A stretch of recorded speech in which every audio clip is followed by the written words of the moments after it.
Welcome to the Thought Crimes podcast. On Thought Crimes, we discuss the hardest parts of our behavior to deliver tactics to take control of our behavior and our lives. On this show, we cover burnout, personality, sleep, neuroticism, and more. Once again, I'm joined by Tyler. Tyler, how are you? I am delightful. Ready to talk about the so much more part of that. Yeah, today is going to be an interesting conversation. We're going to cover a lot of topics. I want to start by saying what's in the news right now. This is going to come out maybe after this is blown over, maybe not, is that Silicon Valley Bank is basically getting closed by regulators. I just want to put that out there. And one of the topics that we're talking about later actually helps alleviate that problem for the scientists, but more on that later. Let's start with some interesting stuff that we've been learning. We've been talking to a lot of life coaches, which might surprise people. Now my favorite people, and I'm not, if you're listening and you're a life coach, I'm not just trying to brown nose you.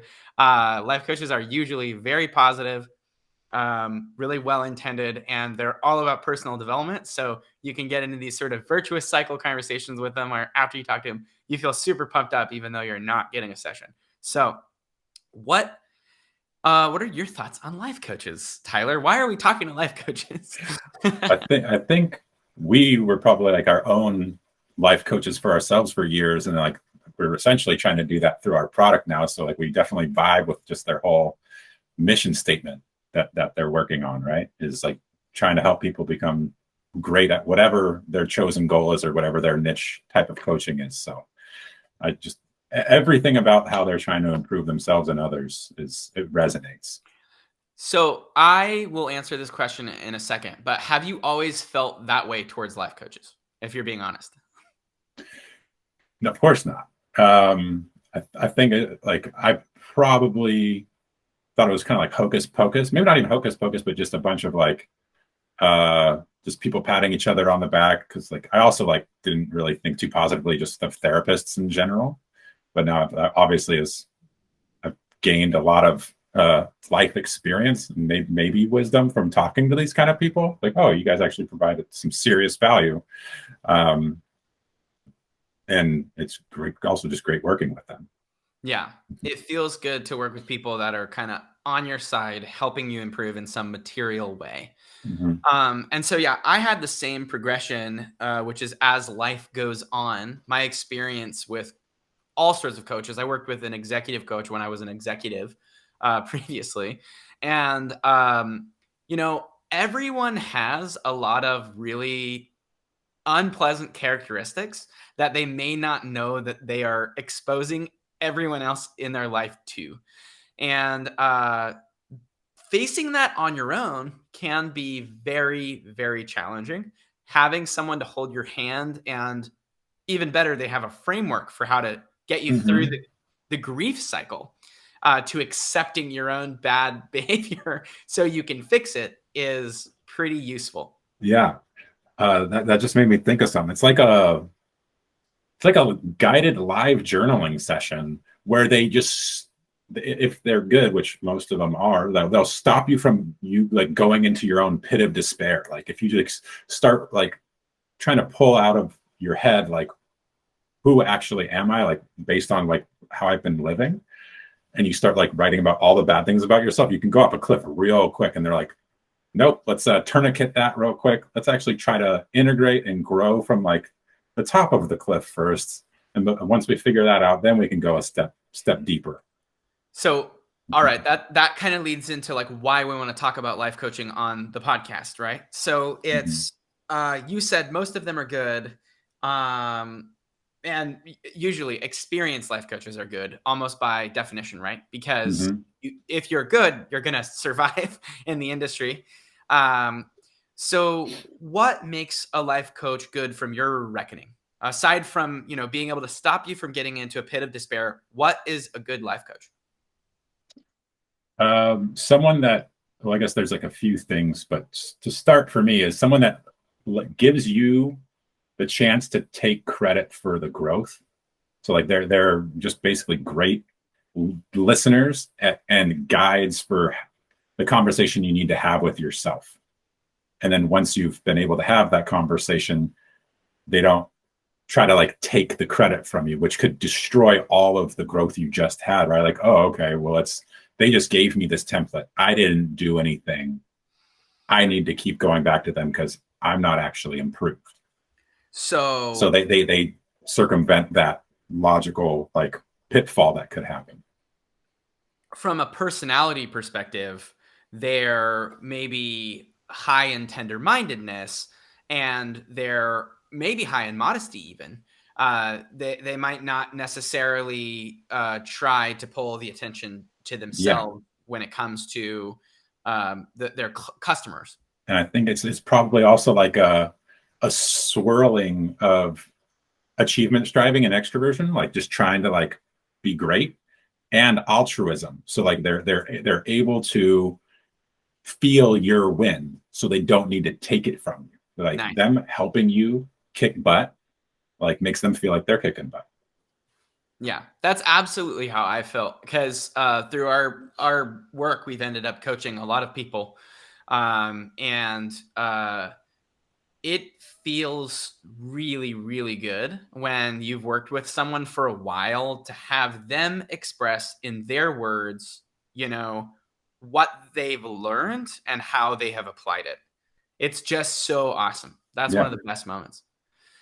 I'm sure Um, it's probably like when a parent sees like their kid go from like a young kid to like maybe a teenager, and they're actually like, holy crap, they were listening and they're now integrated and applying it in their life. I'm just so proud. Yeah, I'm very proud of people. If I've coached you in the past, I'm very proud of you, every single one of you guys. So another thing life coaches uh, talk about with me is essentially getting clients and serving clients, right? That's another reason why we're bringing this up, which is I get asked, like, how can I onboard clients? How can I filter clients? How can I end up working with people directly in a way that is most effective? So, what are your thoughts on that? And I can comment as Yeah. well. I'll start with an anecdote. It's like I remember doing some research on like therapists getting burnt out by certain types of clients. And they were getting burnt out because they weren't able to do this pre-filtering. And it turns out some clients are actually like psychopathic and narcissistic. So they would start each conversation with, my previous therapist failed me because this, it's everyone else's fault. Anyway, you can get a proxy for that type of behavior from taking something like a personality test, right? And then you're able to see upfront the level of effort required to get this person from where they are to where they state they want to be. And based on your available time and resources, you can choose whether or not you want to pair with someone or maybe pass, Yeah, right? Especially if you're getting started, you probably want to have that like the match as great as possible.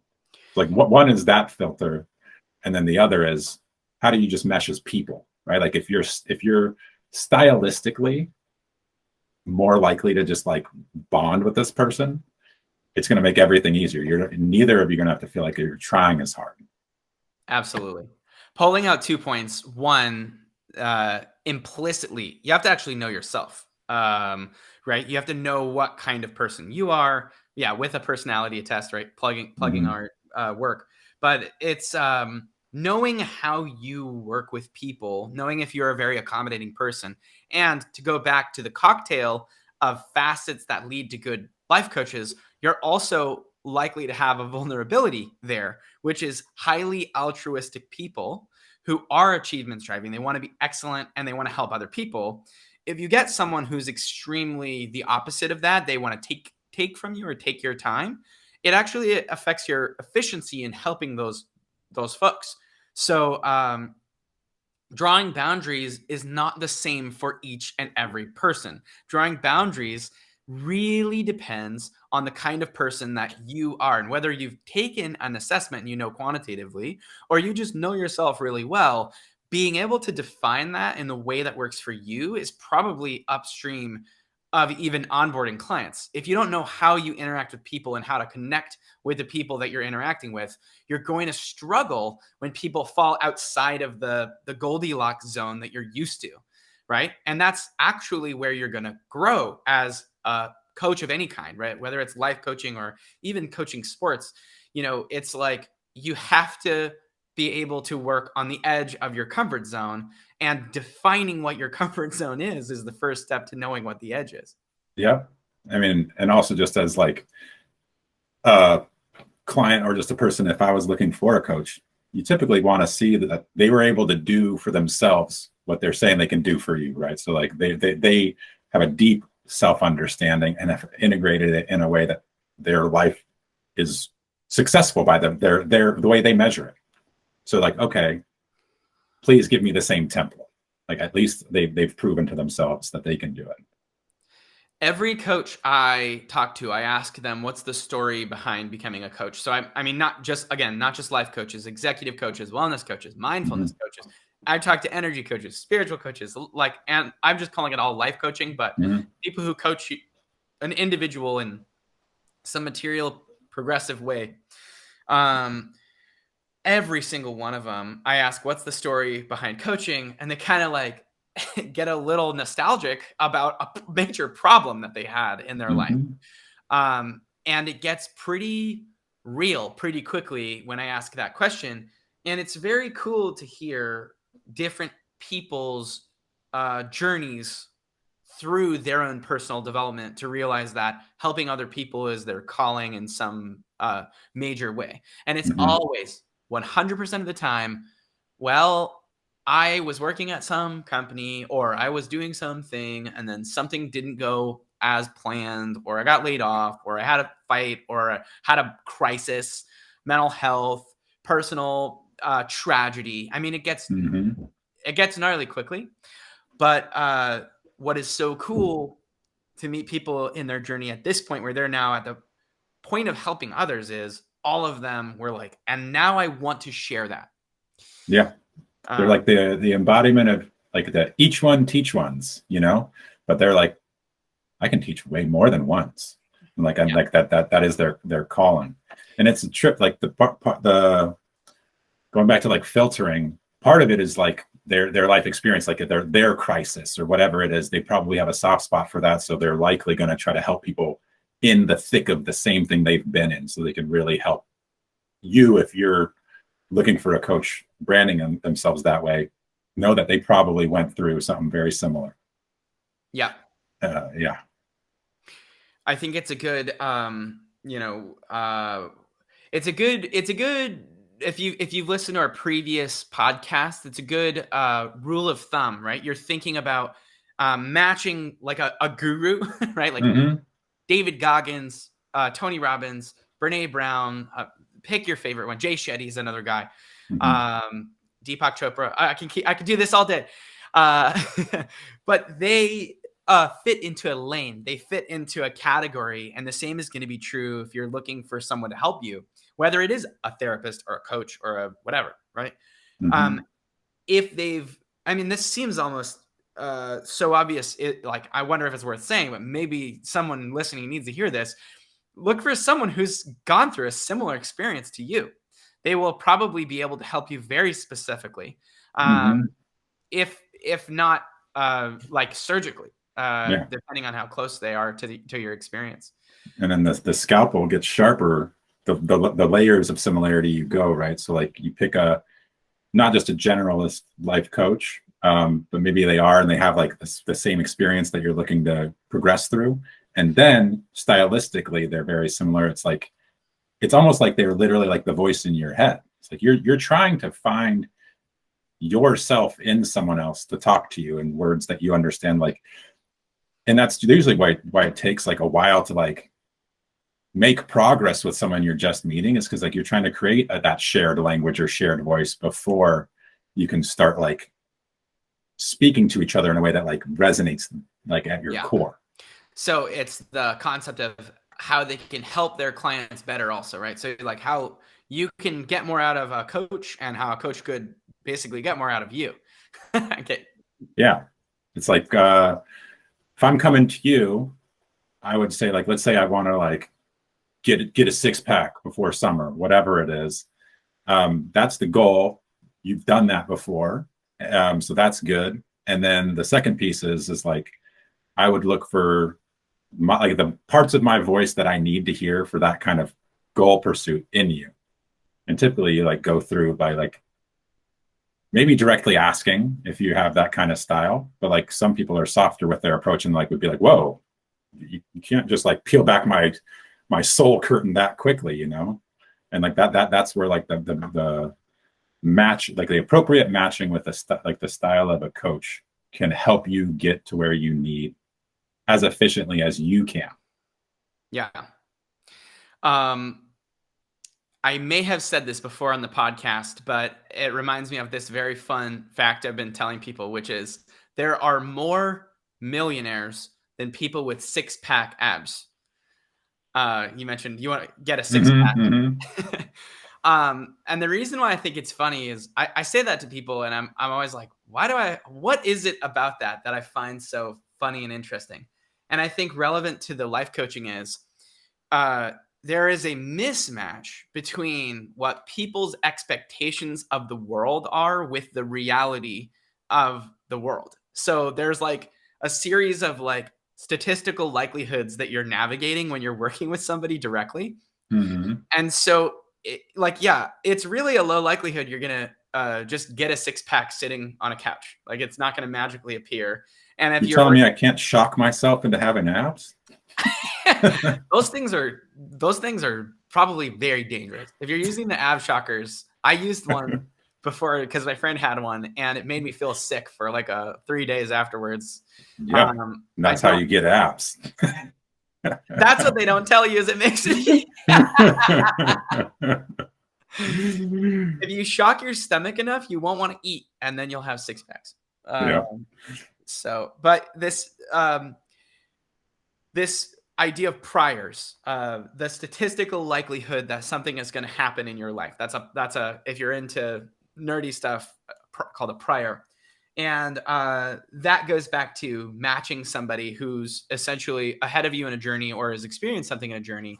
They don't actually have, they don't have to have had the exact experience that you're having, but if they have the right priors for your situation, meaning they know like the actual thing that you need to do, not what anyone who wants a six pack, which again, right, is very few people. What you need to do, that's what makes them better at helping you do it, right? So in that regard, the logical conclusion is for a life coach or any coach, I'm speaking generally when I say life coach, if they want to be better, they need to be able to improve two things. One, their ability to see what solutions they can actually implement in someone's life. And two, what that person's type is, what kind of person they are, what category they are, what lane they're in. When we're talking about the Deepak Chopra to David Goggins spectrum, those are two completely different lanes, very obviously and very transparently. One might be in the category of like spiritual coaching, and the other one might be actually just a physical therapist. Well, guess what? Those serve different people, and they are going to be useful for a measurable percentage of the population. What allows a life coach to know that? Well, they could understand their clients better, and they can understand the kinds of solutions that they specialize in. Those are like the two layers, I think. Yeah.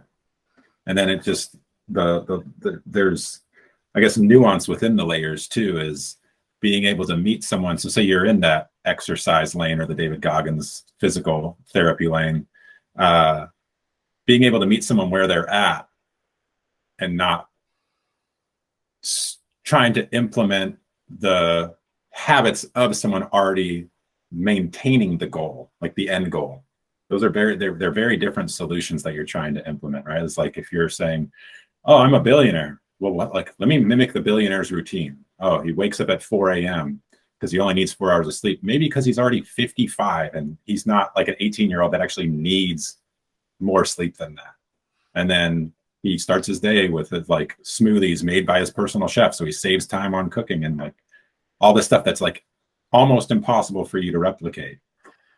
Good coaches will like find the lane you're in, have experience in that lane, and not just also speak to where they currently are as a successful person in that lane. They'll join you hand in hand where you're going and get you to where you need to be. It reminds me of a quote from Rob McElhenney from Always Sunny in Philadelphia, now famous owner of AFC Wrexham, which is like a Welsh football league, along with Ryan Reynolds. He said in an interview, they're like, "How did you get so ripped?" So he showed up one episode just completely jacked. It was like a punchline.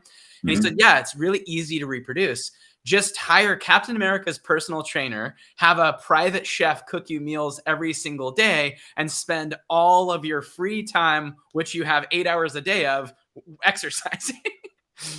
He's like, it's very reproducible. I liked how honest he was, though, because a lot of the time, people who have like plastic surgery are like, yeah, all you have to do is eat right. It's like, all right. All right. Yeah. Eat the right plastic into your forehead.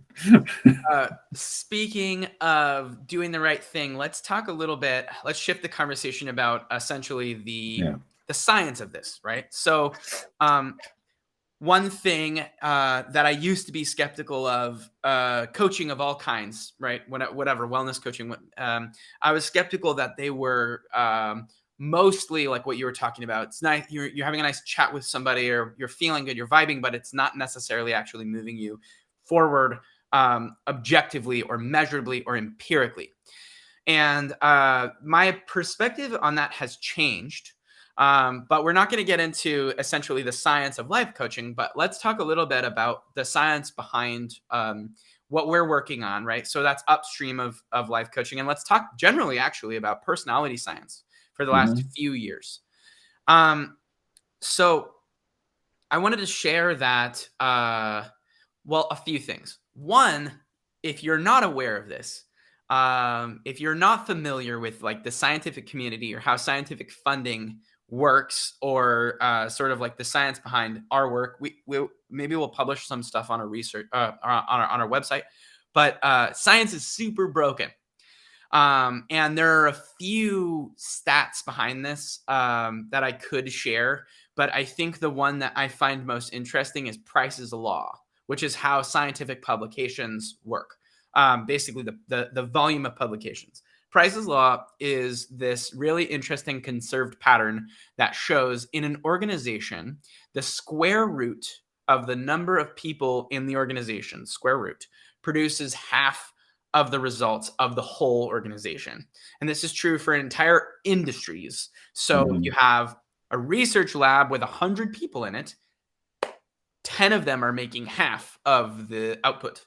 And there's a kind of a, I would say, vicious feedback loop in there too, is that once these, like in terms of research papers getting produced, once they start getting a name and numbers of citations going up, it gets easier for them to produce something, even if it's technically subpar work than like a novice, maybe not a novice writer, but like someone that's getting published for the first or third time instead of the 50th time. So it can suppress new cutting edge research versus someone else's third paper that's incremental to something that was like foundational when they found it, but now it's just like you're just trying to get more papers published. Yeah. So it gets pretty twisted and dark after this too. So the median publication of a PhD student defending their thesis or even in a postdoc is 1. So that means the average PhD is doing one article, regardless of the journey, and then how the money flows through this, right? So the vicious cycle of someone who gets a lot of publications out, getting more publications out, they're also, it's kind of like the opposite of how, well, I don't know much about this, Tyler, you probably know more about this, but like the NFL draft works, right? Because if you, or wait, am I wrong in this, in understanding that if you win the Super Bowl, don't you sort of end up getting slightly punished? You like punish the winner. The teams with the worst records get like closer to the first round or like first pick. Okay, so it's the opposite, right? So you're rewarding the worst teams, right? The current science funding is like the opposite of that, meaning that the worst teams, like they have the least publications, will get the least amount of funding, meaning that they're going to have the least publications, meaning they're going to get the least amount of funding. So, which is the definition of bias. Also, right? Like you're starting to bias the whole world of science. Like if this person And it may not be like that they're doing bad work. It's just that they're doing probably a type of work. So other types of work might just not be getting as much funding in like new fields that need it versus someone that's like legacy, been doing this for 30 years and again, doing incremental work, but they get $10 million to do it versus like something that is potentially going to be a game changer for an entire industry, but this person hasn't published yet. Yeah. Right. Well, and another weird stat, there are more research scientists than elementary school teachers. Did you know that? You just rocked my world. Yeah. So, and the vast majority of them are essentially underpaid for their research. And it's because of this, which is that if you can get, and this is what happens, if you can get into a lab that's one of the top tier, top dogs, right? So you're playing for the 49ers of labs. You guys keep winning, you're going to keep winning. If you start losing, you start losing funding. It would be like if the NFL just had, it would be like if the NFL was baseball, where you have one team just always winning all the time and there's nothing to change the distribution or the structure of funding. And so I want to talk about two other points of funding in science. One of them is that most early research is funded by national public grants, meaning the government is paying for early research. Most of it. I think it's over 60%. Here's what's weird. 75% of clinical trials are paid for by private companies. So there's this really weird thing going on in the market where you've got science done by these brilliant people that are publishing a lot, and that's great, and they get more grants. And then those labs with more grants can perhaps create an application from their research. They get funded by a private company to prove a point about the thing that they're doing, and then they sell that or license it to the private company. The private company turns into a multi-billion-dollar enterprise. A single drug can be $1 billion drug. Right. And we're just talking, I mean, that's just like molecular biology or drug discovery, right? Pharmacological stuff. But there are treatments, there are engineering feats coming out of labs that are not like, psychologically, there are going to be clinical trials coming out for things like software that end up turning into private companies. And so it makes you wonder a little bit about where, if you're talking about bias, where the extreme bias enters our entire research body is not going to be just like the pursuit of knowledge for the betterment of humanity.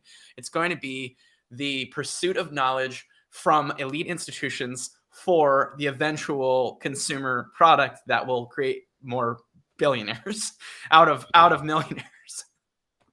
Yeah. So there's, I guess, just to try to summarize it, is like there's classes of incentives guiding research right now, right? There's like, where can you get free money? And then where can you get even more money later, even if it comes at, and I don't want to be like overly apocalyptic, but like, even if it comes at the cost of like the initial like rose-colored glasses goal of the research, right? It's like you were hoping to save X species, right? And then like just the only way to actually get money for it was to test the product on that species and cause them harm or something.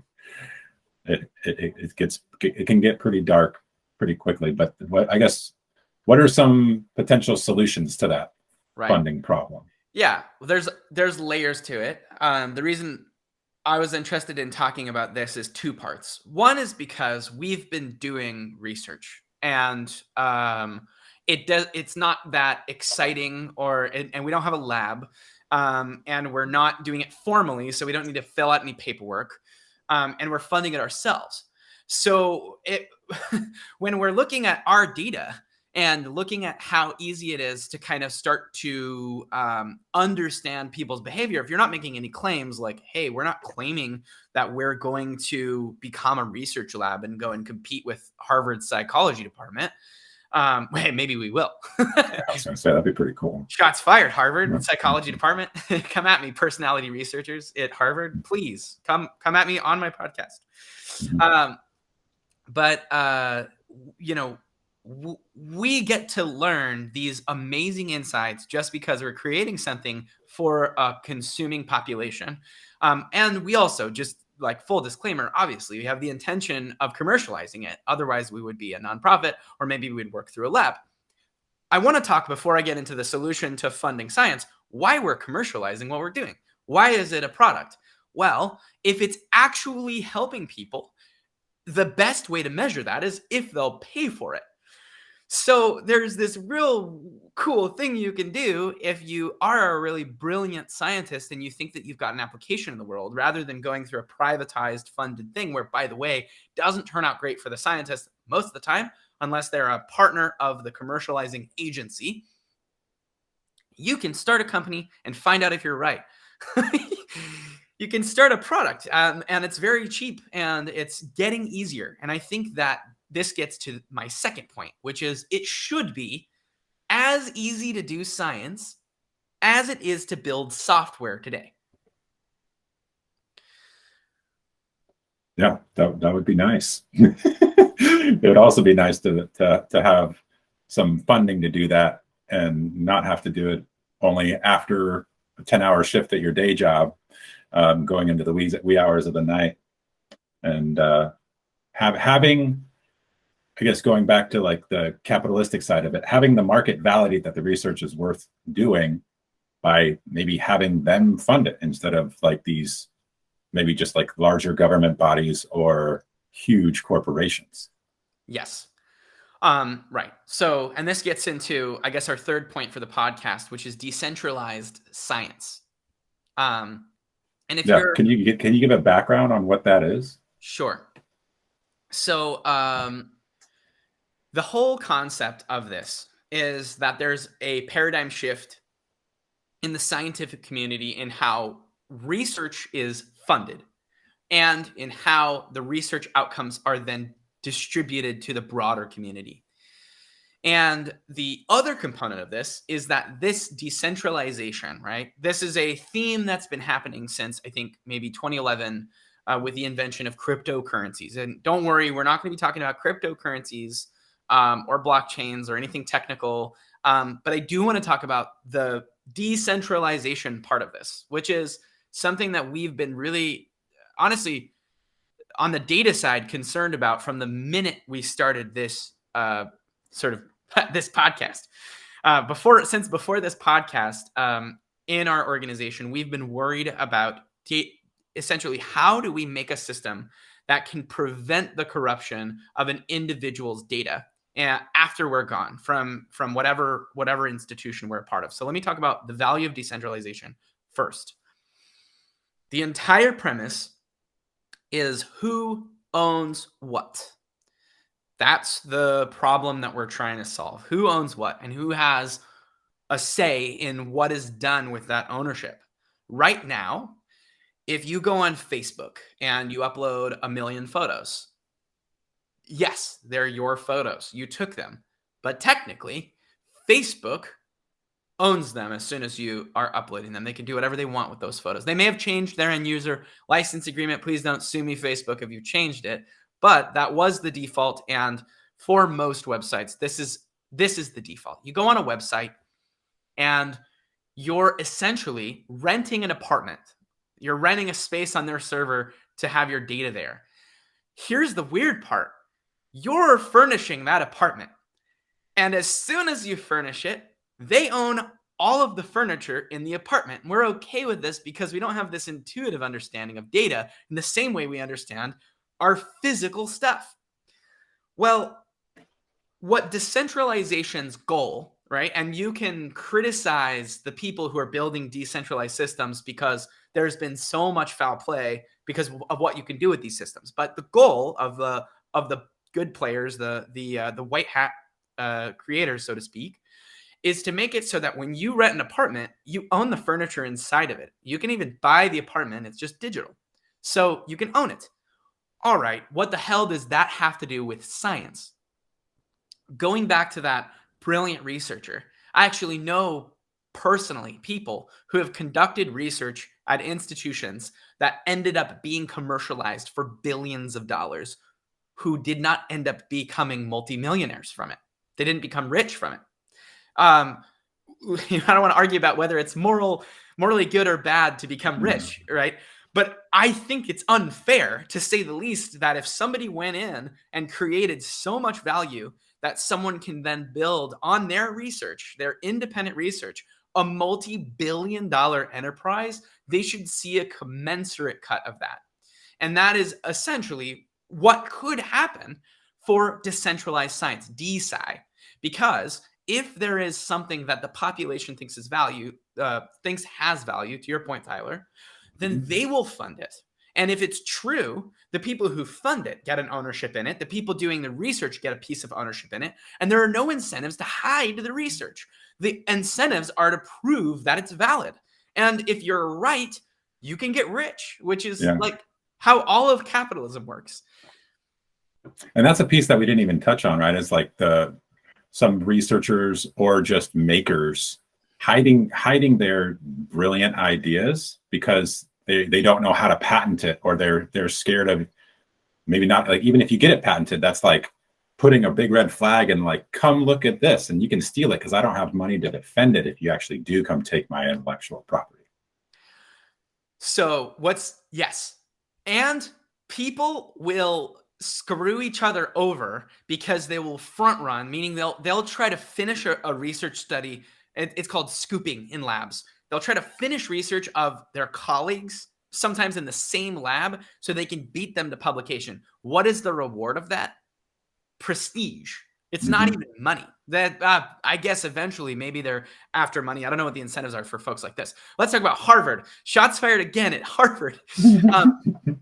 Look, I have met people who came out of Harvard's postdoc programs from psychology, from some molecular biology labs. I won't name the specific labs, where they were in a cutthroat environment trying to quietly and secretly publish their research under a PI who would get their name on the research as like, just because they're in the lab, as quickly as possible, because they were concerned that other lab members were going to steal from their lab notebook, publish before them, and prove that they did it first. So it's just who got there first.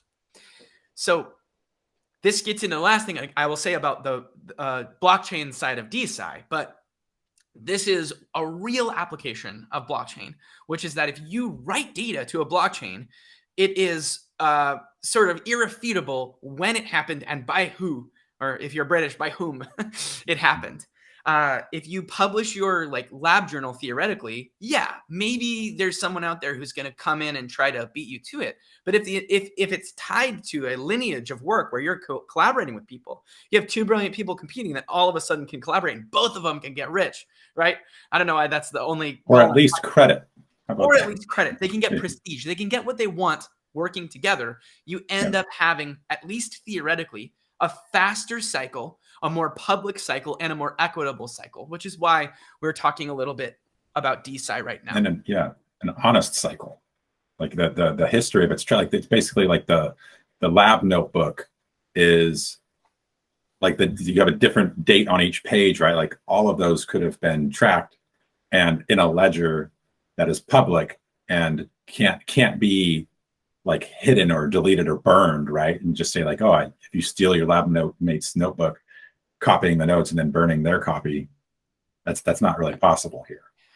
Yeah. Well, and the inefficiency of that, right? Like, so like duplicated lab notebooks, and people who are good at getting grants, people who are good at getting grants spend, I think the figure was roughly 50% of their time writing grants rather than actually doing science. Yeah. Which is, it's an indicator that that's a separate skill. Yeah. And it's also something that could like sink these smaller research labs, or just individuals. Like just on our side of things, I was looking into applying to a government grant and was quoted at like, on the low end, it would take 3 full-time weeks of work, which is, when you have only 2 or 3 people on the lab, maybe not something that you can spare while trying to either do research or make sales. And then upwards of like half a year. Yeah. It's pretty ridiculous. So now let's talk about the drawbacks of this, because so far we've only talked about like some of the best things about it.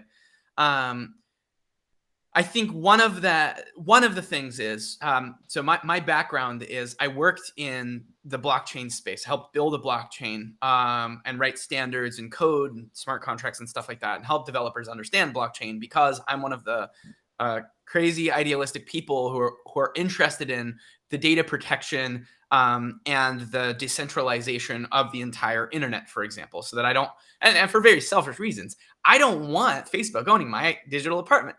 I don't want Instagram owning all of my images. I don't want TikTok to be able to spy on me. I actually think that's terrible.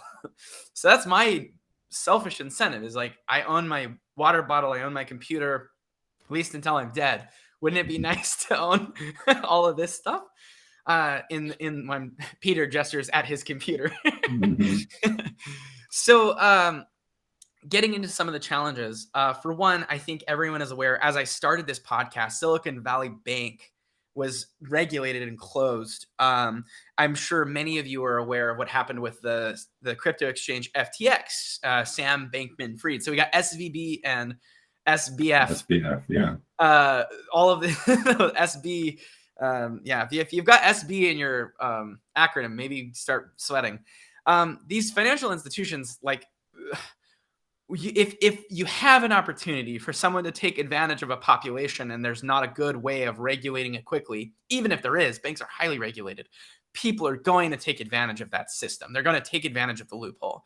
And this is something that I hate. I hate it about crypto. I hate it about blockchain. If you're a scammer, I hate you personally. Hope you trip. Especially if you're a scammer at Harvard. Shots fired. If you're a scammer from Harvard, I hope you trip on a rock and stub your toe and you break your nose and you fart and it poop comes out. That's my curse on you, scammers. But if you're a scammer that wants to get better, reach out to us, because we can help you find alternate and healthy paths to heal. And pair you with a good coach. Pair you with a good coach. So going back to this, though, because there are these red hats in the system, in any system, right? It doesn't matter how theoretically decentralized or far from regulations you can get. Let's say you make money doing science. There are going to be people that are going to lie effectively to make it look like they're doing the thing that we're excited about, and they're actually just capitalizing on the hype. And they will emerge. They're going to launch new currencies, I'm sure. Just wait. There's going to be a bunch of freaking DNA bucks coming out. And, oh, you want to own your own DNA? I guarantee you there's going to be people doing this, probably already are. Now, there's a really good side of owning your own genome. That's really cool. There are going to be people lying about it, and they're going to turn your DNA into NFTs, and they're going to sell it to you. And, some folks will buy that, and then they're going to get scammed. The folks that have done the scam are going to make millions and then run away to whatever, Turks and Caicos or the Bahamas with your money. And I will be shaking my fist at them for the rest of my life. Please go stub your toe. So that's one of the downsides, is a lack of regulations. Well, there are good reasons for regulations. Yeah, they save us from, I guess, the worst of ourselves. But then, like that it's a fine line sometimes. It's like if you want certain freedoms, but sometimes you don't know where, like if you're running off into like a dark path, like literally like no light, where the cliff edge is, you could cause self-harm, which is maybe like opening things up like DeSci too quickly without even regulating that to some degree. Yeah.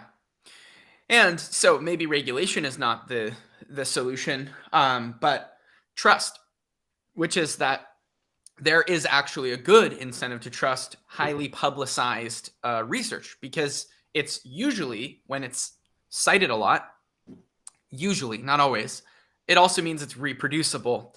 And this is something that's a double-edged sword with DeSci, which is like there's this replication crisis, right? Like tons of research done in the 90s and the 2000s is not reproducible, but it actually made it through to like top-tier publications, and it made it into popular knowledge.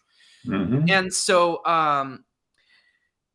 having a completely open platform without any kind of trust involved, without any kind of organization, means that anyone can say something convincing, and you end up creating not the DeSci platform, but the QAnon 2.0 platform, where you've got people with conspiracy theories and poorly structured bad science that sounds interesting and provocative, getting people's attention. And there is, in fact, an incentive.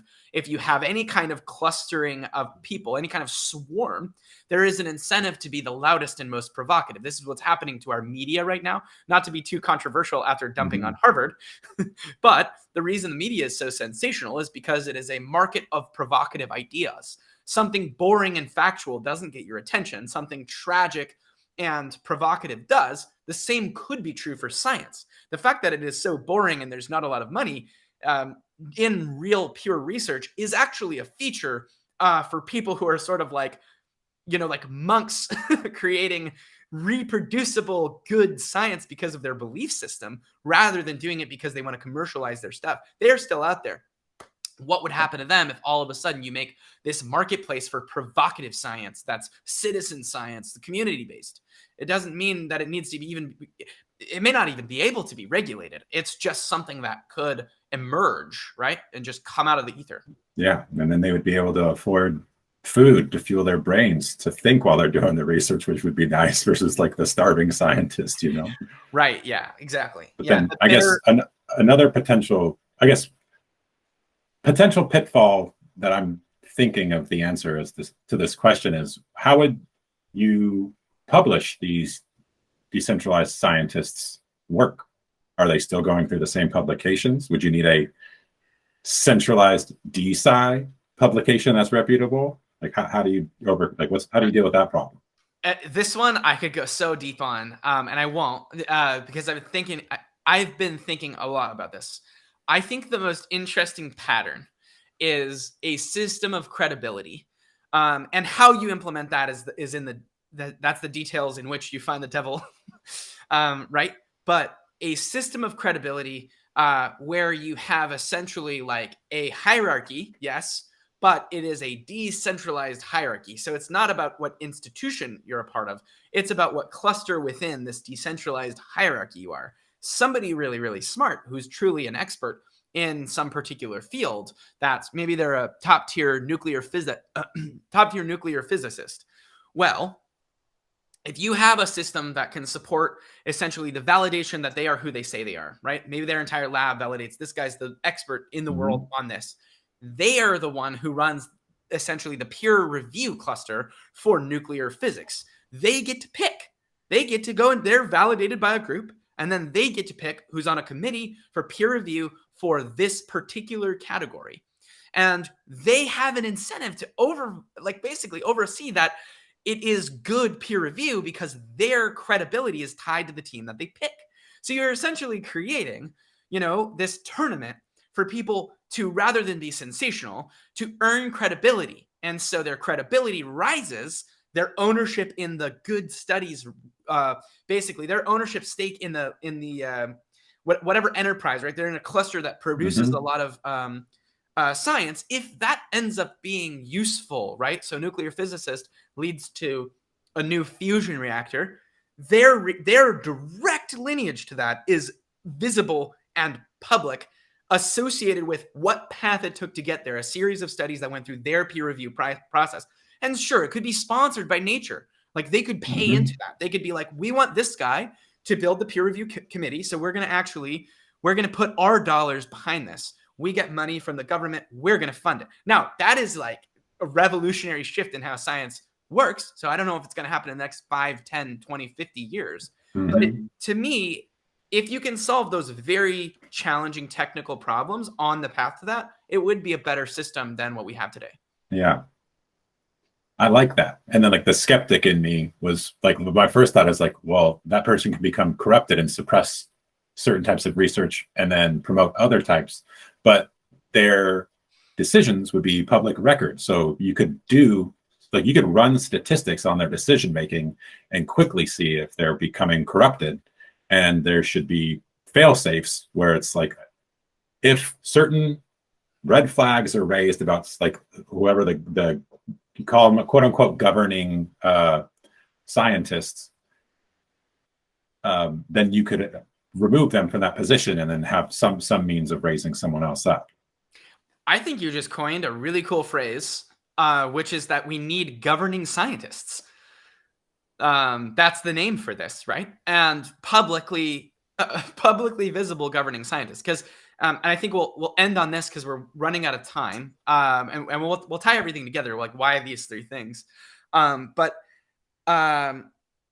what you just described, suppressing some research and lifting other research up, happens every day in the Harvard psychology department. And like literally they're like, I mean, across the nation, not just Harvard, but these PIs are in fact making those decisions for their own, whatever their ends that they're seeking are, for their own means. Yeah. It's already happening. So if that's a risk, it's sort of like a system that could be better, but its risk is the default scenario. Sounds like something that's worth pursuing. So help us make it happen. Yeah. Reach out if you're interested in any of this stuff. I'm very excited about the DeSci space. Going back to, how our personality science came to be, we had to go through a lot of studies and throw away bad ones that were non-reproducible. Their data was bad or their methods were bad. Those were published. That was published research. And going all the way back of like life coaches being a part of this, right? This is the foundation to progress, where you have a system of sort of irrefutable evidence that is really, really sound, that has the correct incentives, going up the stream into outcomes, going up the stream into experts helping people achieve them. So basically, we're building a utopia. Come join us. Oh God, that scares me in another way too. I'm just kidding. Yeah. My utopia, the Peter DePaulopia-topia. It's the best of all. One utopia to rule them all. And on that note, thanks for listening. This has been Thought Crimes by Sophonaut. Hope you enjoyed this episode. I'll catch you guys in a couple of Wednesdays. I think we publish on Wednesdays. Yeah. Adios. Adios.